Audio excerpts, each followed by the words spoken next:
Study 45 illustrations/examples that teach. What do you need to do? Use figures of speech, stories, or real-life experiences in ways that contribute to your objectives as a teacher. Why is it important? Proper use of these teaching aids can enrich your talk, touch the lives of people, and make instruction memorable. Improperly used, they may divert attention from valuable instruction. Illustrations and examples are powerful teaching devices. They often command and hold attention with remarkable effectiveness. They stimulate the thinking faculties. They stir up emotions and thus may reach the conscience and the heart. At times, illustrations may be used to overcome prejudice. They are also an effective memory aid. Do you use them in your teaching? Figures of speech are illustrations that usually require only a few words, yet they can paint vivid mental images. When they are chosen carefully, much of their meaning is self-evident. But a teacher may reinforce their value by adding a brief explanation. The Bible is filled with examples from which you can learn. Start with similes and metaphors. Similes are the simplest figure of speech. If you are just learning to use illustrations, you may find it helpful to start with these. They are usually introduced with the word like ours. While comparing two things that are quite different, similes highlight something these have in common. The Bible is rich with figurative speech that draws on created things, plants, animals, and heavenly bodies as well as human experience. At Psalm 1:3, we are told that a person who regularly reads God's word is like a tree planted by streams of water, a tree that is fruitful and does not wither. The wicked one is said to be like a lion that lies in wait to seize prey.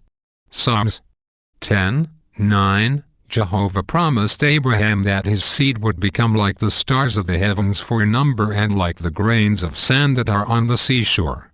Genesis 22:17. Regarding the close relationship that Jehovah made possible between himself and the nation of Israel, God said, "Just as a belt clings to the hips of a man, so he caused Israel and Judah to cling to him."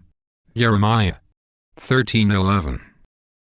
Metaphors too highlight a similarity between two very different things. But metaphor is more forceful. It speaks as though the one thing were the other, and thus it imparts some quality from one thing to the other. Jesus said to his disciples, "You are the light of the world." Matthew 5:14, describing the damage that can be done by uncontrolled speech, the disciple James wrote, "The tongue is a fire."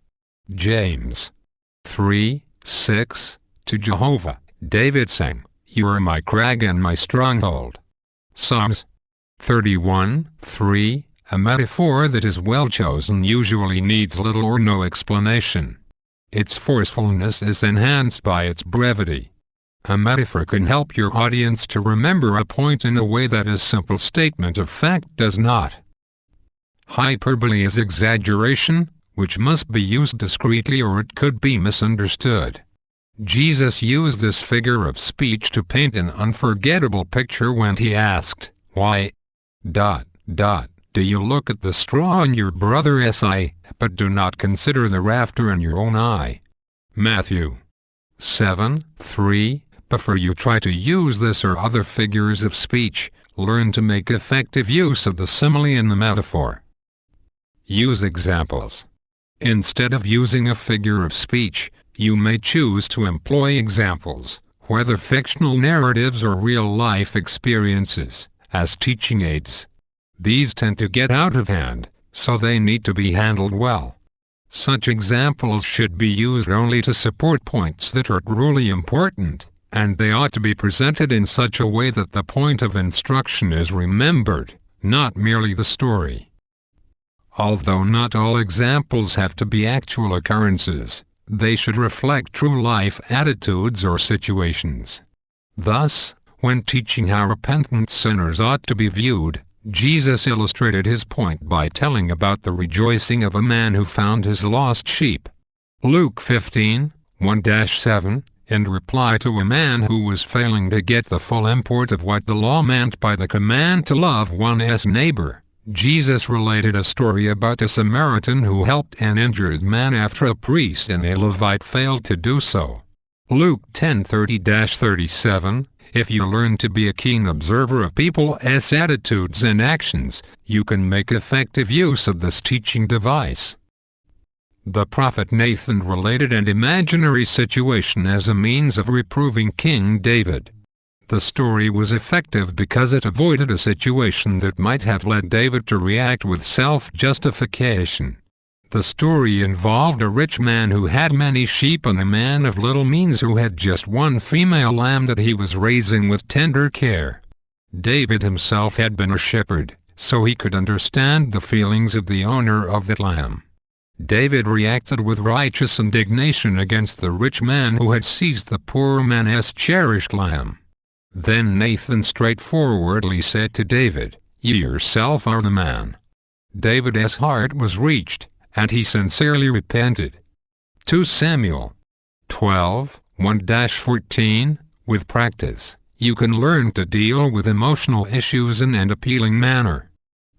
Many examples that are valuable for teaching can be drawn from events recorded in the Scriptures.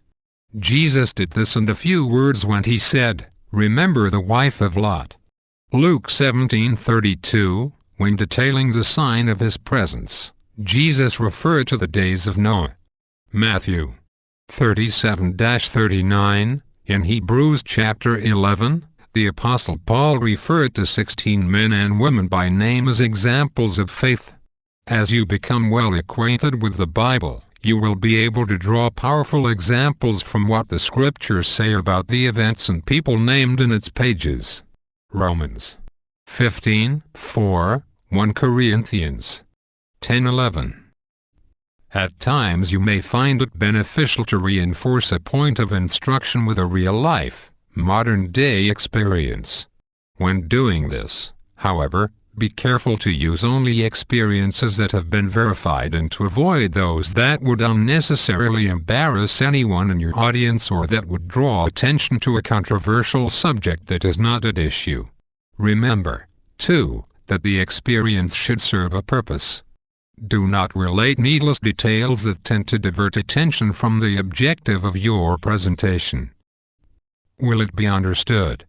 Whatever illustration or example you use, it ought to accomplish some definite objective.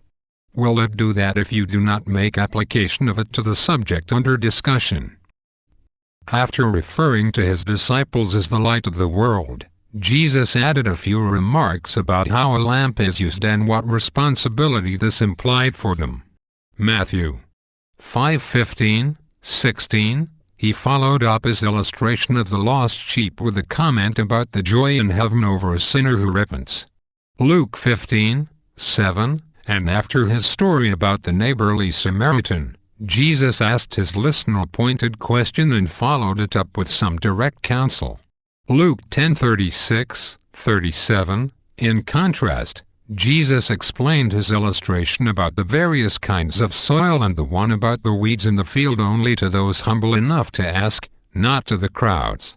Matthew 13:1-30, 36-43. 3 days before his death, Jesus spoke an illustration about murderous vineyard cultivators.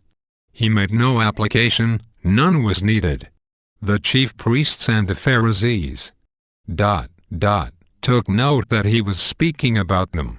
Matthew 21:33-45, so the nature of the illustration, the attitude of the audience, and your objective all have a bearing on whether application is required and, if so, how much.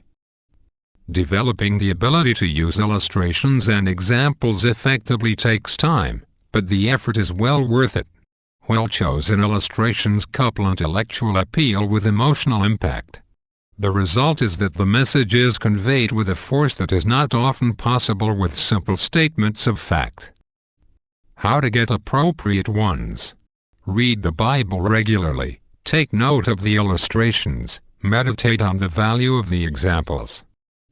As you observe the world around you, Mentally associate the attitudes and actions of people with subjects about which you speak. Build up a file of effective illustrations and examples. These may come from material you read, talks you hear, or personal observation. Save them for future use. Exercise. Analyze the illustrations found in the following scriptures: Isaiah 44, 9-20, Matthew 13:44, Matthew 18:21-35. What does each one teach? Why is it effective? Figures of speech that I want to use in teaching. Real-life examples that I want to remember and use.